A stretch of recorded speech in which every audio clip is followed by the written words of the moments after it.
नमस्कार हिंदुस्तान, मैं Chetan Kumar Verma, international biz consultant, exim business advisor YouTube channel पे आप सभी लोगों का हार्दिक स्वागत करता हूं। दोस्तों, आज का टॉपिक है हमारा डेयरी प्रोडक्ट। काफी रिक्वेस्ट इसके लिए आ चुकी थी, तो आज हम step to step dairy products export का पूरा एक एनालिसिस रिपोर्ट जो है वो मैं आप लोगों के सामने यहां पे प्रेजेंट करूंगा इस वीडियो के अंदर। दोस्तों, डेयरी प्रोडक्ट्स आपको जानकर हैरानी होगी कि पूरे इंटरनेशनल मार्केट में, पूरे वर्ल्ड मार्केट के अंदर इंडिया लार्जेस्ट एक्सपोर्टर माना जाता है डेयरी प्रोडक्ट्स का, specially milk and milk powder products जो होते हैं उसके अंदर। लास्ट अगर कुछ 1-2 सालों में देखा जाए तो लास्ट ईयर के अंदर इंडिया ने 126% ग्रोथ की है डेयरी प्रोडक्ट्स के अंदर। और आज इस वीडियो के अंदर भी मैं आपको स्टेप टू स्टेप सारी चीजें बताने की कोशिश करूंगा, जैसे मोस्टली डेयरी प्रोडक्ट्स कौन कौन से हैं जो एक्सपोर्ट किए जा रहे हैं और इनकी मेन सोर्सिंग यानी कौन कौन से इंडिया के कौन कौन से स्टेट से आपको ये इजीली मिल सकते हैं। थोड़ा प्राइसिंग इफेक्ट जो है उनके ऊपर हम देखेंगे कि क्या प्राइसिंग हो सकती है, और एक स्पेशली गवर्नमेंट बेनिफिट आपको जानकर हैरानी होगी कि इसमें कुछ प्रोडक्ट ऐसे हैं जिन पे 20% तक गवर्नमेंट की तरफ से इंसेंटिव मिलता है। तो ये एक बहुत बड़ी मार्जिन की वैल्यू है कि 20% आपको इंसेंटिव मिल जाता है इसके अंदर। प्लस कौन कौन सी टॉप मोस्ट बायर कंट्री कौन कौन से है इस डेयरी प्रोडक्ट के लिए, उसके साथ में अगर आप इसे करना चाहते हो तो आपके लिए मैंडेटरी डॉक्यूमेंट्स कौन कौन से होंगे, आज इस वीडियो में स्टार्ट टू एंड हम स्टेप टू स्टेप सारी चीजें देखेंगे।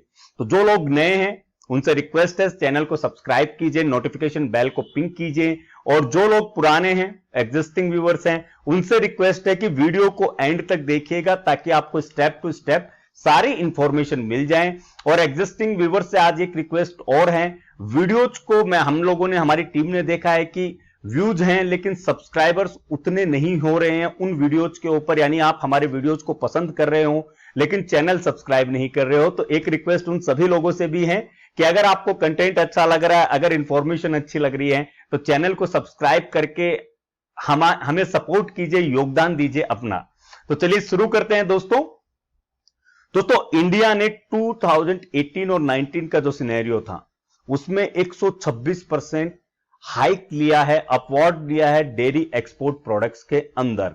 ये एपेडा और जो मिल्क बोर्ड हैं उनकी तरफ से ये डाटा शेयर किया गया है। अगर हम बात करें पूरे इसकी मार्केट की 18-19 के अंदर, तो 1,23,877 MT यानी मैट्रिक टन जो है उसका एक्सपोर्ट किया गया 18-19 में। जी आप सही सुन रहे हो, 1,23,877 मैट्रिक टन।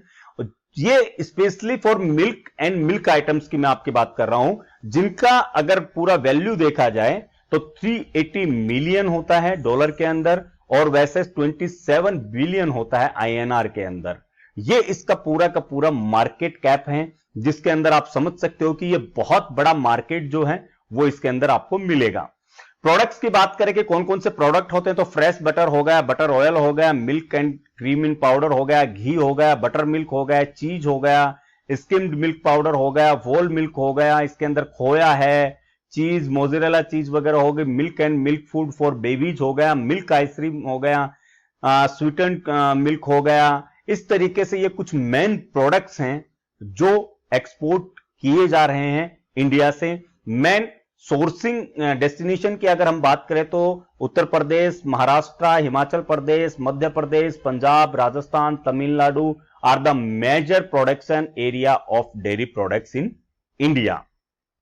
अब जब हम इन चीजों के ऊपर बात कर रहे हैं तो एक प्राइसिंग वाला सीन आ जाता है। तो मैं घी की जो प्राइस है जो मैंने सर्च की थी यूके, यूएसए और इधर, तो वहां पे जो ऑनलाइन पोर्टल्स के ऊपर ही सर्च की थी, होलसेल का प्राइस फ्लैक्चुएट हो सकता है, जैसा कि बहुत सारे लोग यहां पे कॉन्फ्लिक्ट में हैं, उनकी समझ से शायद ये चीज बाहर है। क्योंकि मैं हमेशा यही कहता हूं कि जब आपका ब्रांड रेपुटेशन बनता है तो अगर आप इंडिविजुअल को किसी को सेल करोगे तो उसकी वैल्यू अलग होगी, होलसेल की प्राइस सभी को पता है कि अलग प्राइस होती है। वो तो इंटरनेशनल जाने की जरूरत नहीं, डोमेस्टिक में भी आप देखोगे कि अगर कोई आपसे 10,000 किलो कोई चीज ले रहा है तो उसकी प्राइस अलग होगी, और अगर 10 किलो ले रहा है तो उसकी प्राइस अलग होगी। बट ये कॉन्फ्लिक्ट है, समझ का फर्क है, मिसअंडरस्टैंडिंग है। बट मेरा मानना है कि जब आप अपने ब्रांड की एक वैल्यू बना लेते हो, जब आप अपने प्रोडक्ट की क्वालिटी को लोगों के सामने लेके चले जाते हो, उस टाइम पे जब आपकी प्रोडक्ट की क्वालिटी आपके ब्रांड वैल्यू में कन्वर्ट होना शुरू होती है, तब इंडिविजुअली आपको आपके प्रोडक्ट की एक अच्छी रेंज मिलना शुरू होती है। और सिर्फ लोगों के दिमाग में ये एक वहम है कि इंडिविजुअल बेसिस पे काम नहीं होता है, या फिर मैं अगर इंडिविजुअली काम करूं ब्रांड वैल्यू से क्या होगा। सर मैं सिर्फ यहां पे एक चीज कहना चाहता हूं, एक्सपोर्ट का मार्केट क्वालिटी मांगता है, उससे क्वालिटी प्रोडक्ट चाहिए। मैं गारंटी देता हूं इंडिया के जो 60% 50 to 60% एक्सपोर्टर हैं, उनकी खुद की एक इंटरनेशनल लेवल की पैकेजिंग तक नहीं है। लेकिन जब मैं प्राइस बताऊंगा कि घी वहां पे 1000 रुपए किलो बिक रहा है, 2000 रुपए किलो बिक रहा है, तो उन्हें बड़ा एक तरीके से उनको वो होता है कि यार ऐसे कैसे हो सकता है, मिल ही नहीं सकता। ये माइंड सेट कर चुके हैं कि मिल ही नहीं सकता। रीजन क्या है उनके पीछे, उनको इनसे कोई लेना देना नहीं है।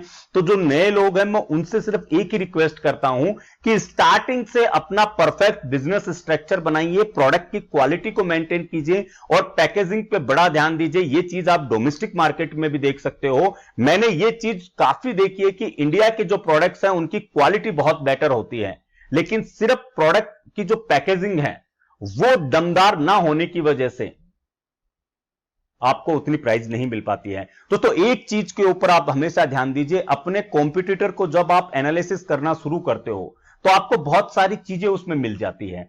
चाइना को आप एक बार एनालिसिस करने की कोशिश कीजिए, अगर वो 5 रुपए का भी प्रोडक्ट दे रहा है, उसकी पैकेजिंग इतनी शानदार देता है वो कि आपको अगर 50 रुपए वाला प्रोडक्ट है, आपको लगता है कि ये 10 रुपए के ऊपर का नहीं है, लेकिन उसकी पैकेजिंग देख के ये लगता है मेरे पैसे वसूल हो गए।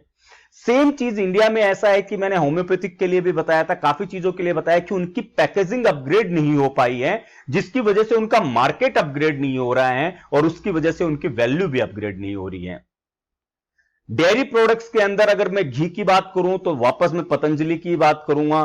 पतंजलि 9 पाउंड के लिए 500 ग्राम के लिए यानी 18 पाउंड।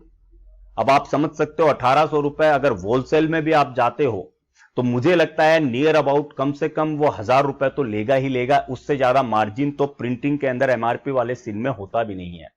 तो यहां पे अगर वो इतना चार्ज कर रहा है, जबकि इंडिया में भी अगर आज के टाइम पे अगर देखा जाए, अगर आप घी वैसे भी लेने जाते हो तो एक अच्छी क्वालिटी का घी जो आता है वो 700-800 रुपए किलो से शुरू होके आगे तक जाता ही जाता है। अगर आप अमूल वगैरह भी लेते हो तो आई थिंक 450-500 रुपए उसके भी हैं, 300 से 500 रुपए की रेंज के अंदर भी आपको मिल जाएंगे। तो प्राइस वेरी करती है क्वालिटी और ब्रांडिंग और सारी चीजों के ऊपर, आपकी पैकेजिंग किस तरीके की है उन चीजों के ऊपर भी प्राइस वेरी करती है।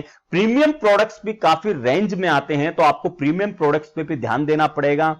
बात कर रहा हूं मैं MEIS का, जो गवर्नमेंट की स्कीम थी जो विड्रॉ की गई है, बट उसे निर्विक बोल के एक नई गवर्नमेंट ने जो स्कीम लेके आए हैं उनमें कुछ अलग अपडेशन भी हो सकते हैं, बट एटलीस्ट जो इसके ऊपर डेयरी प्रोडक्ट्स पे जो अब तक लास्ट ईयर तक जो कंटिन्यूड था उसके अंदर गवर्नमेंट ने 2%, 3%, 5% तक का इंसेंटिव दे रखा है। Depend on product, depend on country है, बट इनके अंदर एक प्रोडक्ट जो है वो गवर्नमेंट ने 10% से लेके उसको मोटिवेशन करने के लिए, एक्सपोर्टरों को बढ़ावा करने के लिए 10% तक लेके गए हैं। और 20% तक भी इसमें कुछ प्रोडक्ट्स हैं डेयरी के अंदर जिनमें आप बटर मिल्क वगैरह जो है, एंटायर मिल्क हो या बेबी प्रोडक्ट्स जो बनते हैं मिल्क के, वो कुछ ऐसे प्रोडक्ट्स हैं जिन पे गवर्नमेंट उसको बढ़ावा देने के लिए, एक्सपोर्टरों को एनहांस करने के लिए, उनको मोटिवेट करने के लिए 20% तक का MEIS का बेनिफिट देती है। ऐसा सोर्सेज के ऊपर है, आप एक बार इसको क्रॉस चेक कर लीजिएगा। गवर्नमेंट के DGFT वगैरह के ऊपर आप इसको MEIS के बेनिफिट को क्रॉस चेक कर सकते हैं आपके प्रोडक्ट और कंट्री के बेसिस के ऊपर। तो वहां पे आपको समझ में आएगा कि अगर आप उसे जिस कंट्री में कर रहे हो वहां पे आपको कितना बेनिफिट मिलेगा। मैंडेटरी डॉक्यूमेंट्स या एक्सपोर्टर रजिस्ट्रेशन प्रोफाइल की मैं बात करूं तो यहां पे कंपनी, जैसा हम एक्सपोर्टर रजिस्ट्रेशन प्रोफाइल में हमेशा आप लोगों को बताते हैं, कंपनी या फर्म, आपका IEC कोड, RCMC, इसमें एक्सपोर्ट प्रमोशन काउंसिल जो है वो एपेडा लगेगा डेयरी प्रोडक्ट के लिए, GST, MSME। अगर आप इन प्रोसेस्ड फूड हैं और इसे अगर आप गल्फ कंट्रीज में करना चाहोगे तो बहुत सारी गल्फ कंट्रीज जो हैं वो आपको हलाल का सर्टिफिकेट मांगती हैं। प्रोसेस्ड फूड के लिए एक्सपोर्ट करने के लिए आपको FSSAI भी लेना होगा, वो सेंट्रल का होगा। और उसी गल्फ के कंट्रीज का जो एक आप बोल सकते हो 70 कंट्रीज का जो एक उनका यूनिट है या उनका ग्रुपिंग है, उनके अलावा भी यूरोपियन कंट्रीज के अंदर भी आपको हो सकता है क्वालिटी स्टैंडर्ड के लिए आईएसओ भी अप्लाई करना पड़े। तो इसके लिए आपको अगर ज्यादा जानकारी चाहिए तो आप ऑन स्क्रीन नंबर दिए हुए हैं, उन पे आप कॉल करके एक बार ज्यादा से ज्यादा इनकी जानकारी ले सकते हो। वैसे ये जो मैं आपको देख के बता रहा हूं, ये ऑलरेडी मैं ब्लॉग तैयार कर चुका हूं, जो आपको हमारी जो वेबसाइट है exportimport.document.com उस पे मिल जाएगा। डिस्क्रिप्शन में आपको लिंक रहेगी, आप क्लिक करके उसको बाद में रीड कर पाएंगे। दोस्तों इस प्रोडक्ट के लिए मेरा मानना है कि ये वो एसेंशियल प्रोडक्ट हैं जो क्वालिटी से भी रिलेटेड हैं और शोकेस भी होना चाहिए। तो बाकी आप कुछ प्रोडक्ट्स में अगर वेब वगैरह एक्सपोर्टर वेब प्रोफाइल बना रहे हो, नहीं बना रहे हो, कोई इशू नहीं, लेकिन अगर आप इन प्रोडक्ट्स में काम करते हो तो आपको अपनी एक्सपोर्टर वेब प्रोफाइल बनानी चाहिए, क्योंकि जो दिखेगा वो बिकेगा। आप अगर बहुत अच्छी क्वालिटी लेके भी अपने पास में रख रहे हो, वो वर्थ नहीं है दोस्तों, क्योंकि जब तक उसका पता ही नहीं है किसी को कि आपके पास में ये क्वालिटी है, वो बिकेगा कैसे। सोना, मैं बहुत बार बोल चुका हूं इस एग्जांपल को, आपके पास में 10 किलो सोना है, लेकिन वो अगर एक क्यूब के, एक ईंट के तौर के ऊपर है, आप उसको लेके नहीं घूम सकते अपने पास में। मेरे पास में 10 किलो सोना है, अगर आपको उसे दिखाना है तो आपको उसे ऑर्नामेंट्स में कन्वर्ट करना पड़ेगा, तभी लोगों को यह लगेगा कि हाँ भाई ये सोना पहनता है। सेम वे में बिजनेस के अंदर जब आप इंटरनेशनल बिजनेस की बात करते हो तो ये चीजें आपको ब्रांड वैल्यू और कंपनी वैल्यू के हिसाब से समझनी होगी कि exporter web profile that is not like a only website. Exporter web profile means your virtual office, जो फ्रंट ऑफ होता है सबसे पहले बायर के लिए। जिस तरीके से आप बायर को सर्च करते हो, बायर भी एक अच्छा सेलर सर्च करने की कोशिश करता है, वो भी ऑनलाइन बैठता है, उसे भी अच्छे सेलर चाहिए, क्योंकि आपको सिर्फ एक काम करना है, माल बेचना है, लेकिन बायर को आपसे माल खरीदना है और उसके बाद में आगे भी बेचना है। तो जरूरत बायर की ज्यादा है, लेकिन as I told before this कि availability is everything. If you are not available online means आपकी प्रोडक्ट की क्वालिटी कुछ भी हो, इट्स नॉट मैटर। तो इसके लिए यहां पे मैं आपको रिकमेंड करूंगा कि वेब प्रोफाइल के ऊपर भी आपको जोर देना चाहिए।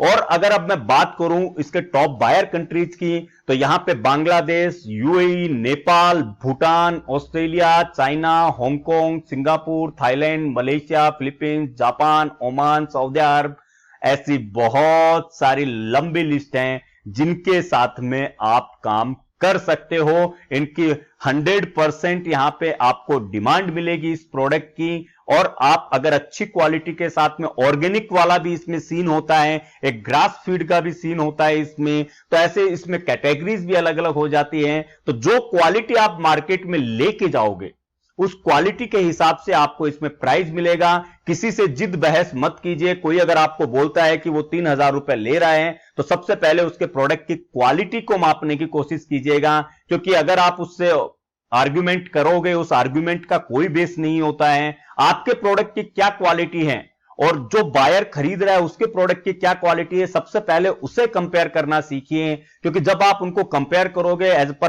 पैकेजिंग कंपेयर करोगे या गुडविल कंपेयर करोगे, एज जिन जिन पैरामीटर्स पे आप चेक करना चाहते हो, उसके बाद में समझ में आएगा कि उसके प्रोडक्ट की वैल्यू ज्यादा क्यों है और हमारे प्रोडक्ट की वैल्यू कम क्यों है।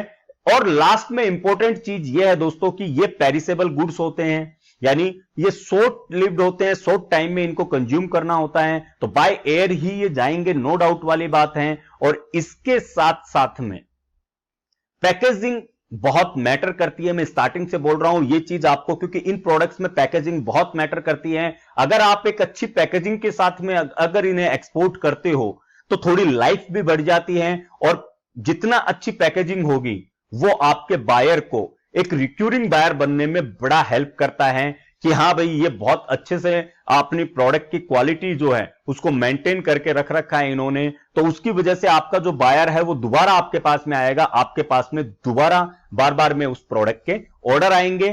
तो दोस्तों यहां पे मैंने आपको step to step dairy products के लिए सारी चीजें बताई है। अब भी अगर आपको कोई डाउट्स हो, अगर आपको डेयरी प्रोडक्ट के अंदर एक्सपोर्ट करना हो, तो ऑन स्क्रीन आपको नंबर दिए हुए हैं, उनके ऊपर आप कॉल कर सकते हो, डेयरी प्रोडक्ट्स के बारे में सारी जानकारी ले सकते हो। मैंडेटरी डॉक्यूमेंट्स वगैरह सारे हमने आपको ऑलरेडी बताए हैं। अगर आपको एक्सपोर्ट रजिस्ट्रेशन प्रोफाइल बनवानी हो तो भी आप कॉल कर सकते हो। वेब प्रोफाइल के लिए आप डिटेल ले सकते हो कि क्या क्या हम लोग बनाते हैं, किस तरीके से सोशल स्ट्रक्चर क्रिएट होता है, सारी चीजें आपको इन नंबर्स के ऊपर कॉल करने के ऊपर आपको मिल जाती हैं। मेरा मानना सिर्फ यह है कि क्वालिटी मींस इंडिया। इंडिया आज भी रिसोर्सेज से भरपूर हैं। लोगों के माइंड में आज भी इंडिया के लिए एक बहुत अच्छी रेपुटेशन है प्रोडक्ट के अंदर। बस जरूरत है आप उस रेपुटेशन को और थोड़ा अगर एनहांस कर दो तो आपकी प्रोडक्ट की वैल्यू आपको भी इंटरनेशनल मार्केट में बहुत अच्छी मिलेगी।